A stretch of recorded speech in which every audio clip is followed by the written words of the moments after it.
Hello, welcome to my In Conversation discussion with Amanda Graham. Amanda is a friend of mine. I met her 3 years ago when I went down to France, to Charente, where she lives in a lovely petit chateau on a retreat, because Amanda runs wellness retreats. She is a yoga teacher, she is an Ayurvedic practitioner, but more than that, she is a psychotherapist who specializes with adolescents and has worked a lot in trauma, I know. So welcome, Amanda. I would really like to start off by you telling me a little bit more about yourself, particularly about the fact that you have lived overseas, because a lot of the people listening to this will be expats. Thanks, Jo, and thanks for inviting me to have this discussion with you.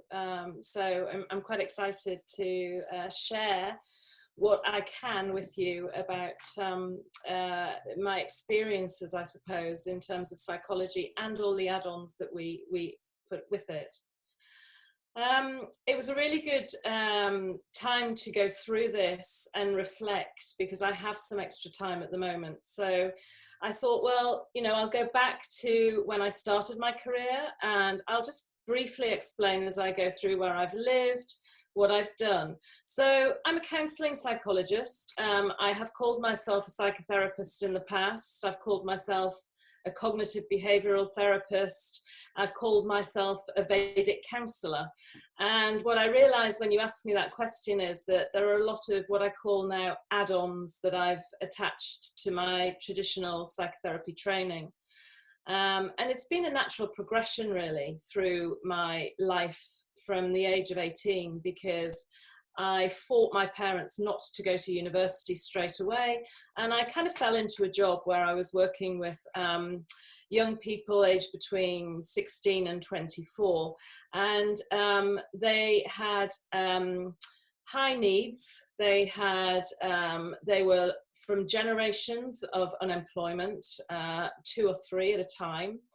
And it was in the northeast of England, going through the close down of the shipyards and dealing with really the highest rates of unemployment that the northeast has ever dealt with. So it was an introduction to working with people who were in very difficult circumstances, and some of them unaware at the time that I was, had mental health illnesses. So it was that's where I started from, and then I ventured down the path of the law, thinking that I needed to do something that was, professional and get a career. And to this day have not really used what I learned there. And I moved to Bath, to the city of Bath, where I started supporting adults with mental health challenges there, and realized then that it was my calling. So I began really focusing on developing relationships with young adults, young people who were in difficulty. And again, at that age, I was in my early 20s. It was very difficult to really understand their needs in the way that I possibly understand them now. So it's been a real progression, a real organic growth in terms of my career. From Bath, I then moved abroad. So not satisfied with living in a beautiful city like Bath, we decided that we wanted a bit more of an adventure. And to cut a long story short, we ended up in the southern highlands of Tanzania, living in the bush, no phones, no computers, only the pigeon to carry our letters back to the northeast very occasionally. But dealt with some of the most difficult challenges, living in a culture where there was a pandemic at the time. AIDS was rife in the late 80s, and my skills started to come to the fore, probably without me realizing. I started to deal with families who were going through crises, losing children, losing husbands, losing brothers, uncles, no support. And so again, I suppose I sort of developed my skills in a life experience kind of way. And then from the Southern Highlands of Tanzania, we moved to Zambia. By this time we had a family. I did some counselling in Zambia, did some private counselling, I did some teaching. From there we went to Zimbabwe, and from there we moved back to Bath about 10 years later, and we moved to the countryside, and that's where I started to, what I call, add on to my skills. So I started to study again. I took advantage of my children being small and being at home a lot, and I studied, and I went into hypnotherapy, clinical hypnotherapy. I started to train in yoga. I started to explore Ayurveda. I became very heavily interested in Buddhism and the texts, and so I joined the Buddhist Society. And for about 7 years, I really developed myself, I think. At the same time, I did some part-time work in social services in the city of Bath, and that was dealing with people who were either recovering or in the throes of addiction, people who were very long-term unemployed, people who really needed daily support. So that's how my career moved on when we moved back to Bath. And I guess the ages of my children very much influenced what type of work I took on, what type of work I did, and the kind of people I worked with. So I was finding myself at that point being led very much by the needs of my children. To give an example, I would find it very difficult to deal with paedophiles who had just come out of prison. I felt that I couldn't be non-judgmental when I had 2 small children at home. So I would ask if I could be moved away from areas like that. So I tended to deal with cases where people were in the throes of debilitating depression or anxiety, people who were bipolar. So I very much chose the areas that I worked in. And then in 2008, we had the opportunity to move to Malaysia. And so we moved to Kuala Lumpur with 2 teenagers. Probably one of the most challenging times was the actual moving a 16 and a 14-year-old across the world, taking them out of their life that they were in, and convincing them that if they gave it a year, they would be fine. They did adapt. It took a lot of hard work. And for myself, I was dealing also with aged parents back in the UK who then died a year later. So I was traveling backwards and forwards. There was a lot going on. But at the time, and I'm a great believer that things present. So at the time, I was given the opportunity to meet and get to know both a yoga master who owned his own studio and had been working in Kuala Lumpur for 30 years, and also an Ayurvedic doctor. And as part of my own self-development, but also for my own mental well-being, I asked each one of them if I could train with them on a one-to-one basis. Would they teach me what they know? This isn't a very traditional style that's not really used now for going into the Vedic texts, if you like. It tends to be done in group settings. So I felt very blessed that for 3 years, actually, is what it ended up, the length of time. For 3 years, I trained with both, and I became an Ayurvedic practitioner, and I became a yoga teacher. And in 2012, when time came to leave Malaysia, then it was my time. It was, what am I going to do now? Children gone to university, husband's got a job in the Middle East. I didn't want to go and live in the Middle East. So I decided I'll live my dream. I'll try and develop a therapeutic wellness center. And so that's where I was in 2012. And it's been almost 8 years of, another big challenge. You know, renovating a petit chateau, as you describe it, Joe, has not been easy. And developing a business, a global business where people come and visit us from all over the world, working online in psychology, as I do mostly, with clients who need my help. And actually, working online was something that I came to very late and fought against, because traditionally I thought that there would be limits to what I could do online. And I found that actually it's been the opposite. It's really allowed people to access therapy where they need it. It's made it much more available. Mm-hmm. So that's really where I am right now. And apart from the Ayurvedic training, I've done other little things that are so far removed from my career path, but yet they offer the skills that have added to everything that I do. And whether it is furniture restoration, interior design, landscape gardening, breeding sheep, farming, small holding, being self-efficient for 2 years, all of those things have added to it. And so now here I am in France, running and owning and working with people in this therapeutic setting, and working with people online, and also studying again for a postgrad in compassionate inquiry.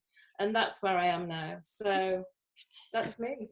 You never stop. You've been around the world. You've got an incredibly broad base of experience, and so you can help people in so many ways. And it's interesting that you said that you've worked with people who have suffered from some sort of pandemic like AIDS. Yes. And have dealt so much with people in difficult circumstances, dealing with loss, dealing with trauma, which is absolutely what we want to talk about today. So we are interested in writing. So what part does writing have to play in your therapeutic work? So it plays a great deal, a huge part in my work. And what when I was thinking about this question, it took me back to Tanzania, because I had to go back and do a little bit of self-inquiry as to why is it that I think it's so valuable to use it in therapy. And I think, like most therapists, we come from a place of our own therapy, right? So whatever it is that we have gone through, whatever it is that we learn, we usually learn from a place of our own experience. And so I find that when I think about this, I can go back to 1989, which is when I started journaling. And I think rather naively, when I was there, when I think how old I was 23, I didn't really understand what I'd let myself in for. And I think the reason I came to the journaling was partly because I found myself in a place where I had no visa to work. So initially I had all of this time, and I had to deal with these feelings that I hadn't really weighed up before I'd gone there. In other words, feelings of being separated from the family. You know, we talk about disconnection now during this pandemic that we're experiencing at the moment. And actually, we're not disconnected. I mean, look at us now. We're all talking. Social disconnection, we're not even socially disconnected, really, because we're sitting here together talking. And so we have to really weigh up what it is that we're experiencing. And I think the journaling came about as a result of that. I found myself sitting down and just writing, simply writing about what I was experiencing in that moment. And that's what I do with my clients. I pass on, depending on the client and how willing they are, I might approach it in slightly different ways, but generally speaking, I come at it from if you've got something to say, let's write about it, because we could use it in therapy. And that's kind of how it comes about. So so for yourself, your journaling is it like a dialogue you're having with yourself in your head, or are you writing down your experiences? So what's interesting about my own journaling is that it's never been terribly consistent, except at times when I feel particularly stressed. So and I don't think I'm coming to my journal particularly because I'm saying, okay, I'm feeling really stressed today, I need to journal. I think actually it's an unconscious decision to go there just because I feel better when I write down how I feel. So whatever it is that's troubling in my mind, because we know that we all have these repetitive thoughts, then if I go to my journal and I write, it makes me feel better. But then I could go for 2 or 3 months and not journal. So it's not as if I'm saying to myself, I need to journal every day. I don't need to write it down every day. I need to write it down when I feel it's significant, when I know it's going to serve me well. And the other thing is, Jo, that I suppose as part of my job, like yours, I'm blogging quite a lot. I'm writing newsletters quite a lot. So I feel as if I'm partly journaling when I'm writing about things that interest me. Even though I might be doing it for my clients, it's still a subject that interests me too. Yes, I can understand that. I didn't actually prepare you with this next question, but I'd just be very interested to know what you think. Lewis Carroll wrote, "We write not to be understood, but to understand." And it sounds to me like that's one of the reasons that you do your journaling, is just to understand. You maybe don't even know what you want to understand, but you gain some understanding through the process of writing. Would you agree with that? Yeah, it's really, really interesting because if you'd asked me that question or given me that quote to think about maybe 20 years ago, I might have answered differently. And although I do think that I do write to understand myself, what I realize, the course that I'm doing at the moment, the study that I'm doing is with a doctor called Gabor Mate, and he is a leading authority on self-inquiry. And the course is very intense and it's very deep, but it requires you to go very deep into yourself and ask a lot of questions about yourself. So at this point in time, I would say absolutely. It's about me and me encouraging my clients to take a really good look at themselves, because let's face it, we aren't very good at doing that. We just simply aren't. It takes a lot for somebody to look at themselves and say, yeah, do you know what? I think I have not been helping myself with my behavior, with the way I'm acting, how I'm influenced. It may not be their fault. Maybe something from a trauma going back decades, but deep down it's affecting their behavior. And for somebody to actually say, this trauma in my life has caused me to be this way, is a really hard thing to do. So that is something that when you learn how to do that, it can bring you so much liberation in terms of therapy.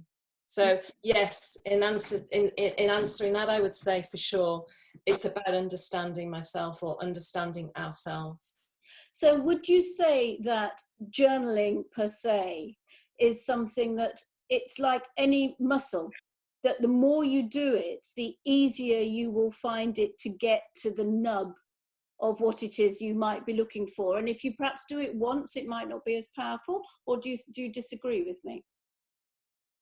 No, I absolutely agree, because it doesn't matter, having studied the Vedic texts as deeply as I have over the last 20 years, everything that they encourage you to do in relation to anything that improves your health, any new little regimes, Jo, you're familiar with my lemon and ginger regime in the morning.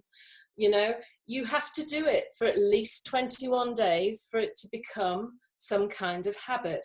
When we do something repetitively for 21 days, then it will become a habit. And I don't see why journaling can't be any different. But the thing about journaling for me is that not everybody will appreciate, and it can be such an effort to sit down and ask people to write.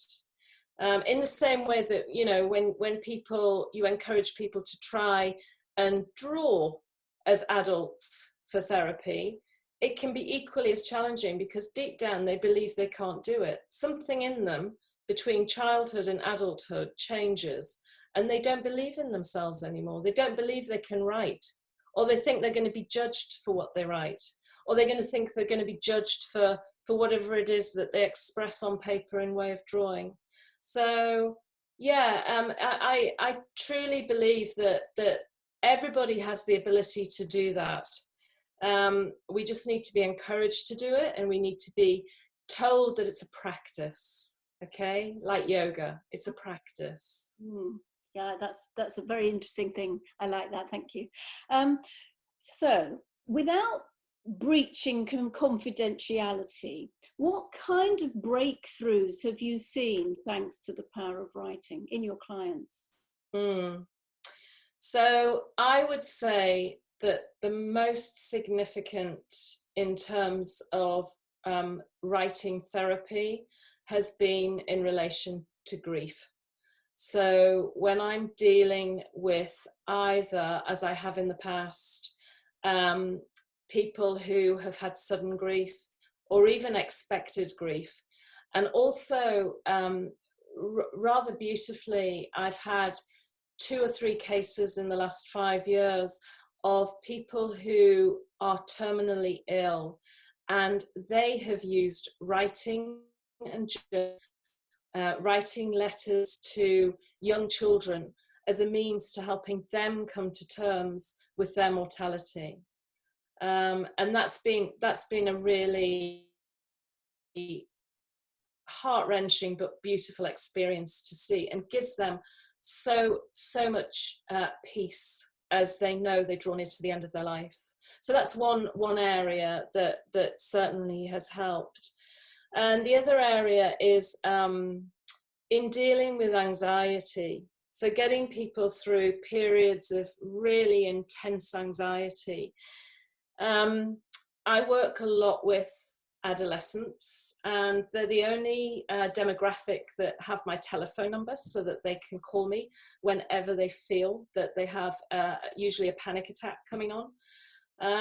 But in the absence of not being able to get hold of me or not wanting to ring someone else, I encourage them to have a journal, to sit there and try and describe their feelings as they're happening. Because if we can move people through those moments of intensity, they will find that they weaken and they lessen. And that's what it's about with mental illness. It's about getting people through the moments of intensity so that they can come back to some kind of balance and know that they've controlled it themselves. And that's where writing, journaling, drawing, you know, anything like that is great. It's superb for adolescents.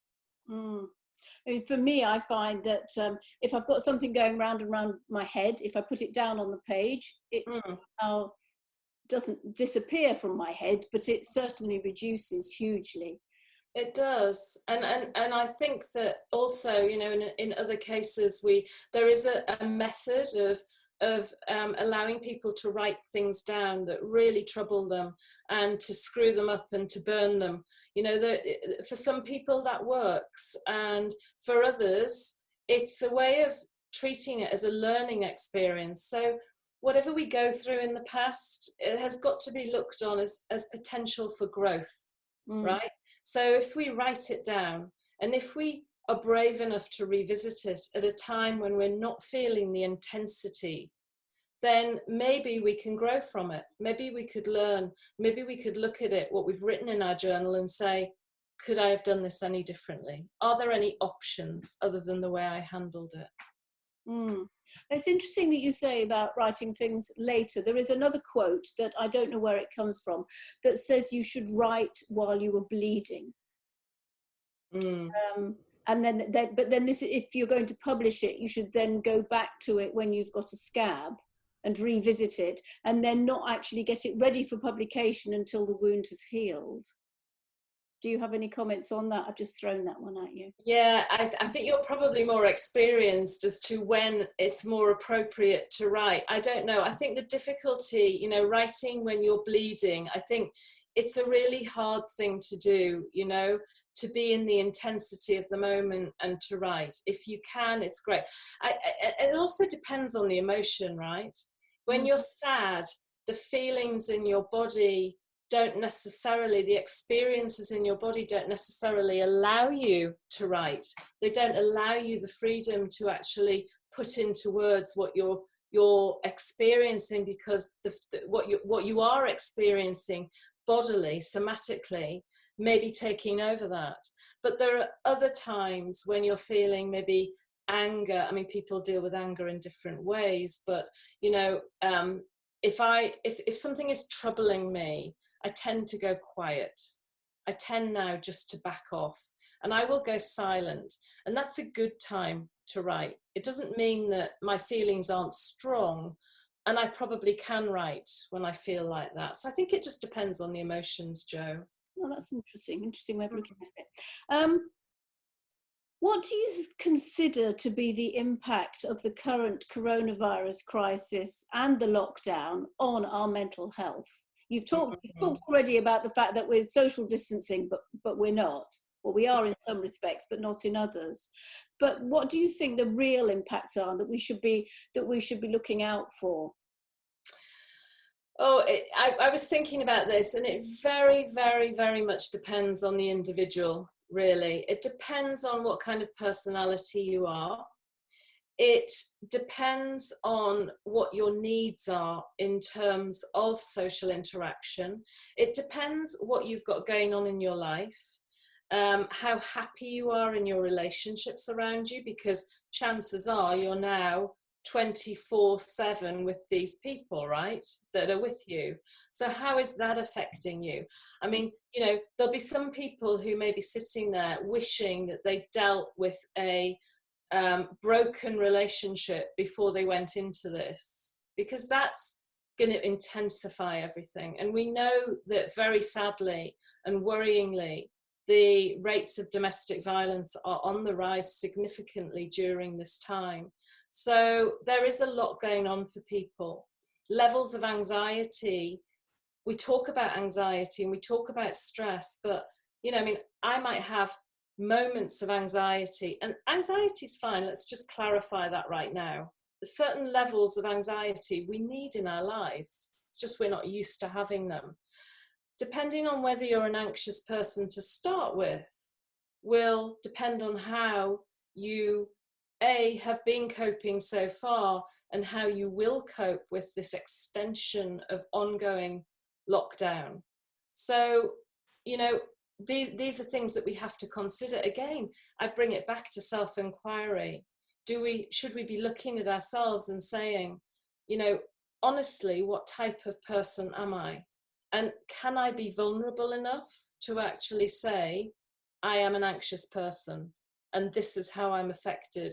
And so maybe I need to look at what I do during this lockdown that's either going to help me or hinder me. And one of those things that we have to really think about are our triggers for things that actually heighten our anxiety levels, our stress levels, or help us to cope, because it can be significant either way. Yes, interesting. And journaling, I guess, can help us to make sense of that and help us to work through some of that.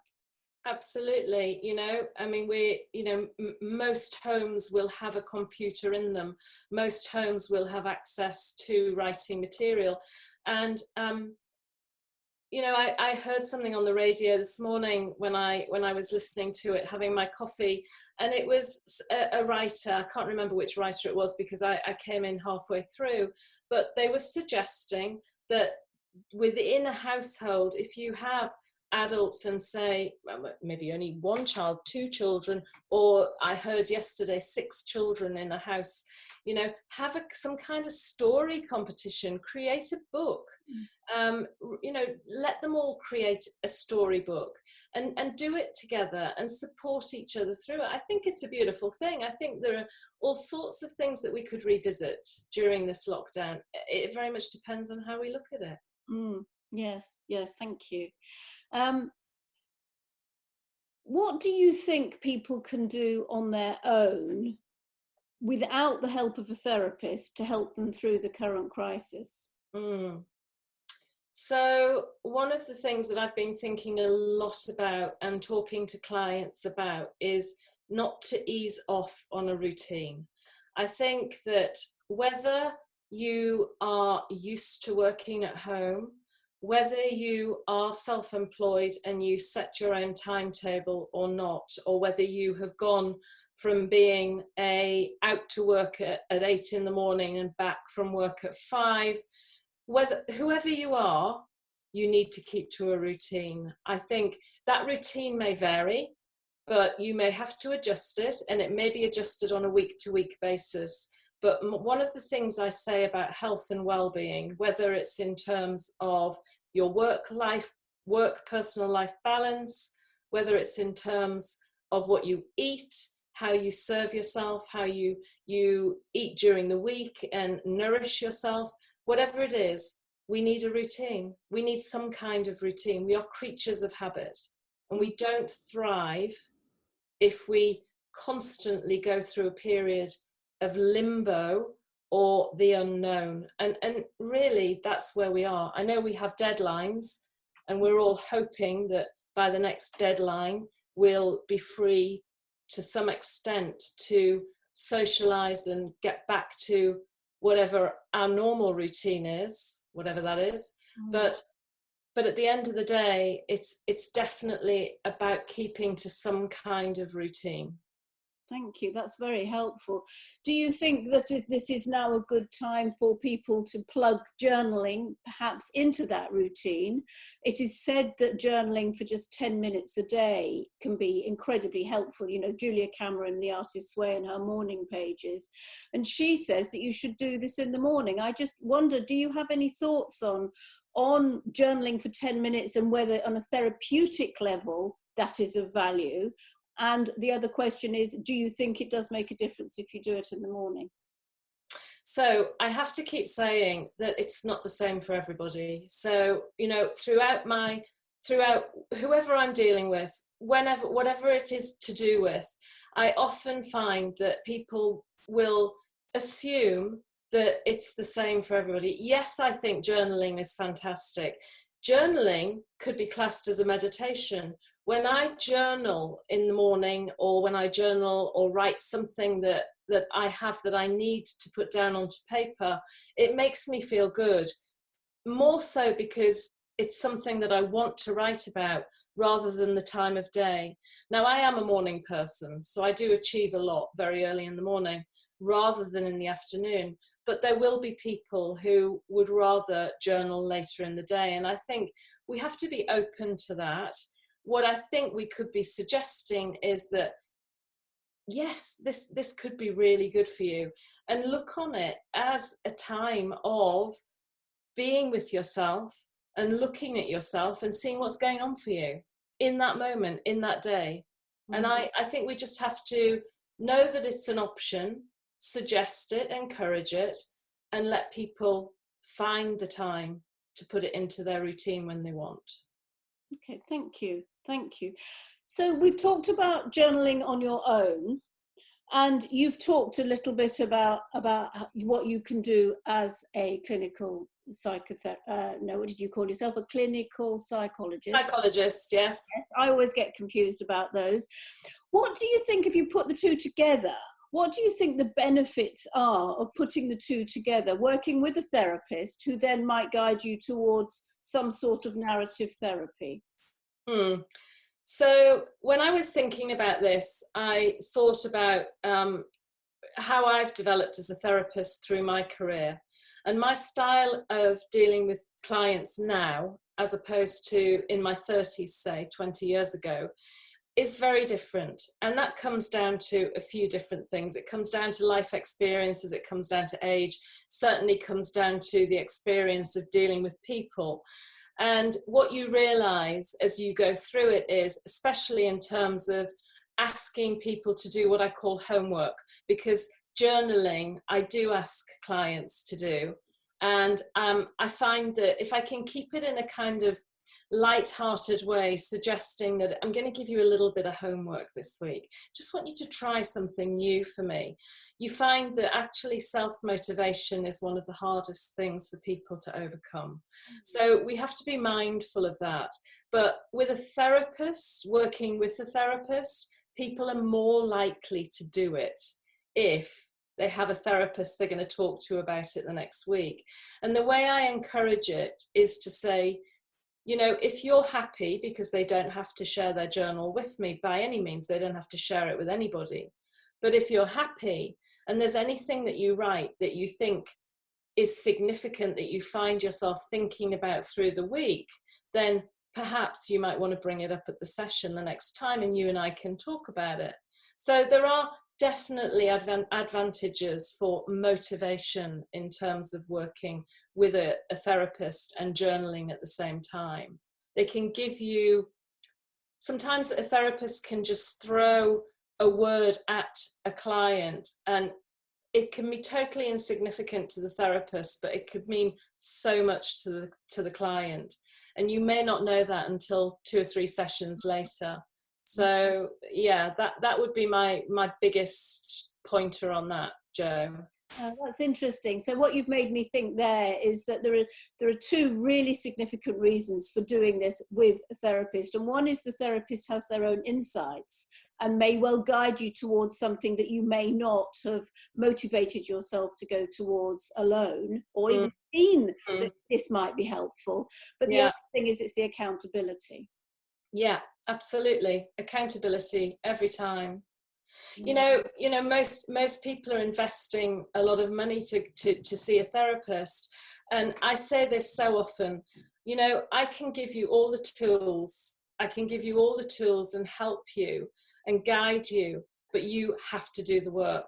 And so my aim when I have clients in therapy is, I don't want you in therapy for years and years. I would like to give you these tools that slowly, in a matter of months, you can then use for yourself to be able to revisit. And I think a journal's a great way of doing that. You know, if they journal while they're in therapy, they can revisit what we might have discussed, what may have been really preying on their mind that week, and they can actually learn from that. They can take so much from it in the way of growth. Yes, thank you. Well, now I'm just going to talk about something that you were involved in with me, because 2 years ago, Terry Ann Wilson and I wrote a book called Monday Morning Emails, and we asked you to be one of our experts, not as the therapy expert, because we already had a therapist expert, but you know all about the book, and the people here who have read Monday Morning Emails will know that we had experts commenting on all sorts of the things that had been happening to Terry Ann and myself, and that we recounted very honestly in our Monday morning emails to each other, which frankly were pretty much like writing a journal. We were open and honest, there was no holds barred, and it was quite challenging at times to do it. So we wrote this, and Amanda was involved in it. And afterwards, Terry Ann and I realised, it was funny actually, because after this, with Terry Ann living in India and me living in The Hague, after we had published the book, by some complete fluke, Terry Ann ended up living next door to me in The Hague, just for 6 weeks. And we discovered that we still wanted to write to each other, even though we were now seeing each other. And so this was the only time we wrote real letters and put them through each other's doors, which was really interesting. And then we decided to do a bit of research, and we discovered that there is an incredible therapeutic value to writing a letter to somebody, and how there's a study done in 2012 by Brigham Young University in the States, and they discovered that if you write something down, if you write about something negative, the negative impact of that experience is lessened by writing it down. If somebody else then reads what you've just written, it is lessened still further, just by the act of somebody else reading it. And at the same time, or by the same token, if you write something down that's positive, in writing it down, your positive experience will be heightened. But if somebody else is going to read it, it is heightened still further. So do you think there is a difference between writing a letter that is open and honest, that you don't actually think anybody's necessarily going to read apart from the recipient, and writing a journal? That's interesting, isn't it? It was a really, really interesting question. So ultimately, when you're writing a journal, you're writing it for yourself. When you're writing a letter, you're hoping that the intention is that somebody else is going to read it. And all of a sudden, you may be, and these are your feelings and your thoughts about it, you think that whatever it is that you're writing may be judged by the other person. They're going to read it and have an opinion on it, perhaps. So I think it's really, really, I love letter writing, and I find I have 2 or 3 friends who really, really prefer to letter write rather than even talking on the telephone, even the verbal. And I think one of the reasons for that is that when we read something, we read it and we really take it in. We take time to read it. When we are in a conversation, so if you were to have a conversation as opposed to writing those letters to Terry Ann, then I think that there was a chance that a lot of it may not be really listened to, and it might not be absorbed so much. It would be a case of maybe you'd be formulating what you're going to say before they've even finished speaking. Whereas with a letter, you can revisit it. And with a journal, you don't feel the judgment. With a journal, you're judging yourself, if anything. But in theory, nobody else needs to see it. So, but I totally, totally accept that, to share positive experiences, which is why it's so important, which is why when I read such negativity from people on social media, you really feel compassion for them, because they're coming from a place where you feel their vulnerability, but the only way that they can express themselves is in negativity. And we know that's not helping. We know that that's not going to help to lift their mood and to lift them out of the place that they're in at that time. So yeah, I absolutely agree with you on that. I think that there are many studies that indicate the same. With most positive experiences, but certainly in letter writing and in journaling, absolutely, both can help, but one has the connotations of judgment attached to it, perhaps, the other not. Yes, I can see that. I can see that. Do you think that if some people are resistant to journaling, but actually the process would help them, that writing a letter might be easier? Or do you think it's harder? Absolutely, because I often encourage people to write letters to people that they've lost contact with, but they still have a grudge with. So something has been, they may not have seen a person who, in their eyes, wronged them, maybe 5 or 10 years previously, but they're still on their mind and they can't relinquish this. And I often suggest that they write a letter to that person, and it does make them feel better. They are able to express their feelings in this letter in the same way that, and I don't know if you do this, Joe, but if usually a utilities company or an airline or something like that, one of the joys of being an expat is that quite often you have to take up something at some stage that you feel you've been wrongfully dealt with, or you can't get a refund, whatever it is. So you write this letter, and quite often the first letter now always goes into my drafts. And then 2 days later, I revisit it. And I feel better for having written that first letter, but it's not the letter I'm going to send. Interesting.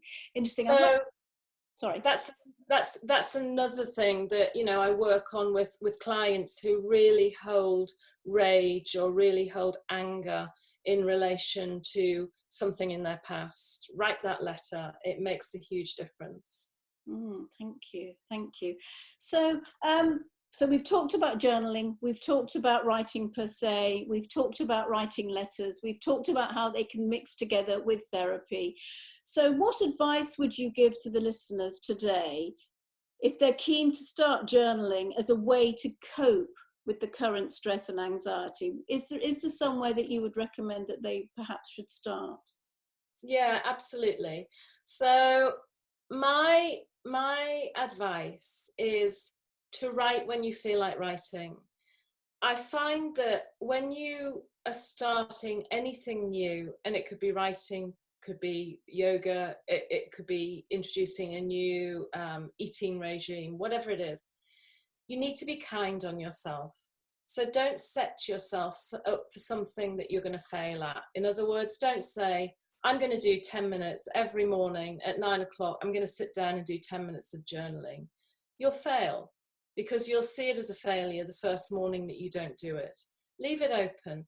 Tell yourself that when you feel that you have something on your mind that is repetitive, something that you need to try and relieve yourself of, then write down. If something positive happens to you during this lockdown, if you recognize something about yourself that you didn't recognize before, something new that you're doing, write that down, write about it, just write a paragraph. Don't set yourself a target of writing a page. Just write until you can't think of anything else to write about. And the next time you feel like writing, turn that page, start afresh. Don't necessarily revisit, don't scrutinize, don't go back, don't judge your writing. Just leave it and accept it for what it is. So that would be, I think, how I would encourage people to start. To be kind to themselves and just allow it to come when they want. Buy yourself a nice notebook if you do have a shop that's open, or I mean our supermarket in France sells all sorts of beautifully covered notebooks. Pick yourself up a notebook, something not too big, so that maybe you could stick it in your handbag when and if you go out in the future and your habit is to journal about nice things when you're going out. And just make it easy for yourself and make it a pleasant experience. And even if you are dealing with a rhetoric that is difficult, you'll still feel comfortable about going to that private space and feeling that it is your space and that you can write anything in it. Thank you. Thank you. It's been an absolutely fascinating discussion. It's really increased my knowledge hugely. So I would now like to first thank Amanda, and second ask you who are listening here, your videos have all been turned off, but if you would like to go to the chat function and ask some questions by writing them, then I will pose them to Amanda. It would be absolutely great to have some of your questions. So I'll just give it a few seconds to see if somebody starts to ask a question of Amanda.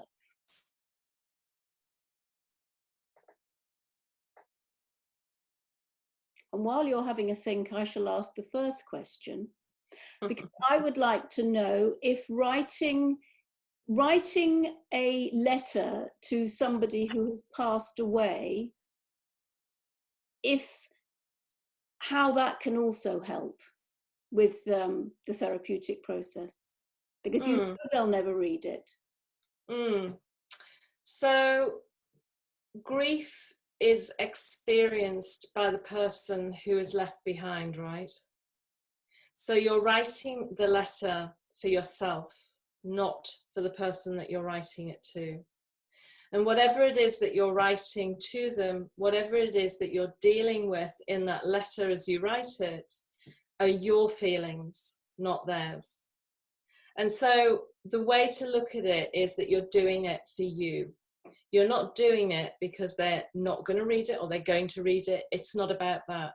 This is about the experience of you moving through the grief process. And as we know, that grief process can take 1 week, 2 months, 5 years. It can go on. It will weaken in time, but it can still be very intense. So I would say really establish who you're doing that letter for, and that will really help you to accept the reason why it can be really good in the therapeutic process. Thank you, that's very helpful. Right, we've had a question from Ava. Do you think there's a difference between journaling by hand or on the keyboard?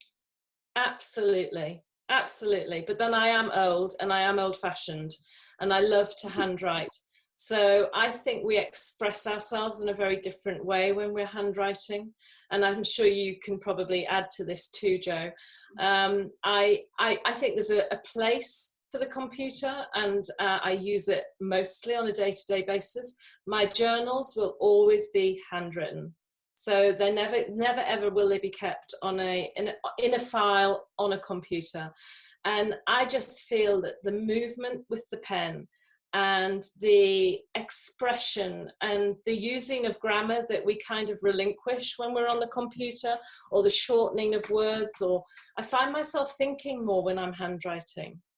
So it's just a really nice experience to be using the pen. So yeah, definitely handwriting every time for me. I would agree, but the other reason is that if you write on a computer, it's very you can't just look at the right, unless you can touch type perfectly.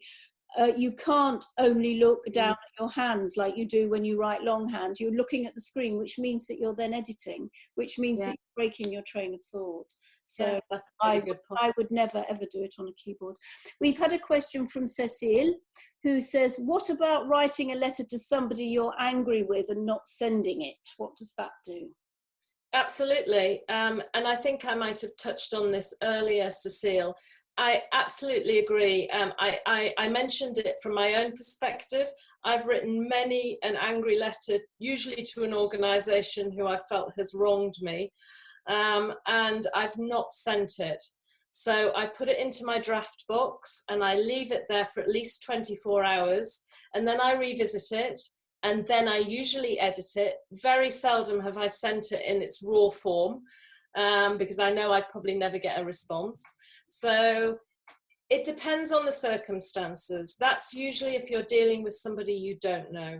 If you're dealing with people that you do know, then there's more to be considered. So I agree that the best way is to express yourself, but what you want to do is rise above your emotions. So you want to be able to express what it is you need to say without bringing the anger and the rage into it. It's not an easy thing to do, but it can be done. And it's about you just expressing where you are at that moment with that person. So definitely. And you know, in a lot of cases, people don't even send the letter after they've written it. Yeah, thank you for that. It's enough to write it, in other words. Yes. Indeed. In fact, that goes back to the right when you're bleeding, and then go back to it when you've got the scab, and then send it when the wound is healed, because once the wound is healed, the emotion has gone. So that's really when you should send it. Right. We've had a couple more questions come in. I'll go to the one from Mega, because we've had one from Ava already, and I'll do Ava next if we've still got time. If you are grieving and you're feeling disappointed with your social family, so I think Mega, you mean your community, do you, rather than your personal family? You can respond if I haven't got that wrong. Is it so? If you're grieving and you're disappointed with your we'll call them your community, is it better to write a letter or to journal of that grief? It depends, firstly, how close you are to the community you're talking about. In other words, are you living amongst them? Is this is this nerve raw all of the time? In other words, can you escape it? So my thoughts are, you know, if I'm understanding it correctly, if the people in your immediate community aren't helping you in some way, then the best way to deal with that is to express yourself to them. Now, if you can't verbally talk to them about it, then yes, send them a letter. By all means, because as I said before, a lot of people don't listen anyway. So you'll find a lot of family members will be so wrapped up in what they're going through or what they're experiencing that they aren't able to hold the space for your grief. And so it's really important that you get that message across, that here I am and I'm vulnerable too, and I need your support. So it very much depends on the relationship you've got as to whether it's right to do it verbally or whether it's better to write a letter to them. But I'm very happy to talk that through with you if you want. Thank you. Thanks, Amanda. Right, we've had another question from Ava, which I don't quite understand, Ava, but I'm going to read it out and see if Amanda understands it. It says, there is a lot of soul bearing on social media that is sometimes too much, too personal, or too lonely, which I agree with. What happened to make so many people vent on social media? Okay, well, I can answer that, I think, or I can give what I think is my explanation. I absolutely agree with you, Ava. And I feel real compassion for the people who are doing it to the degree where it's almost a cry for help from them. And the reason I think it's happening more, to answer your question, is because it's anonymous. So it's very, very easy for people to bear their feelings and really express how they feel on a platform where nobody can see them. And let's face it, you know, I mean, most of us have friends that are barely acquaintances. I have a lot of attachments to yoga teachers who may or may not have visited me here. And so I may see things that are very personal about their lives that I don't particularly want to see. And so I think we have to take that on board. From a personal point of view, I have friends who I don't recognize on social media because of the way they speak, in comparison to when I see them in real life. And I'm fascinated by that. I think that's amazing. It's like they're two different people. So, and I'm talking about people particularly who politicize everything, okay? So they have their opinions, they whip up all of that energy from the people who agree with them, or they might go into a very serious argument with people that don't agree with them. And then when I see them in real life, they're a completely different person. And I have to say that I never enter into any kind of politicizing on Facebook, for the very reason that it's not the place to do it. It's just, you know, I think to sit at a dinner table, to talk to people about it is great. To actually anonymously go onto a platform and look to have a debate where you're going to get lots of different opinions. So that's why it happens. It's because it's anonymous. But Ava's just responded to say, but it's not always anonymous. It isn't, because often the name's there, so you do know. So no, I mean anonymous as in they don't have to, sorry, anonymous. There isn't a face to it. There's no body language. We can't sit and talk to you. You know, I'm sitting talking to you now. I can look at your body language. I can see how you're reacting to the things that I'm saying. People don't get that on social media. So you can put up a statement and or something, anything on Facebook, and the body language is not there. And so that's the difference.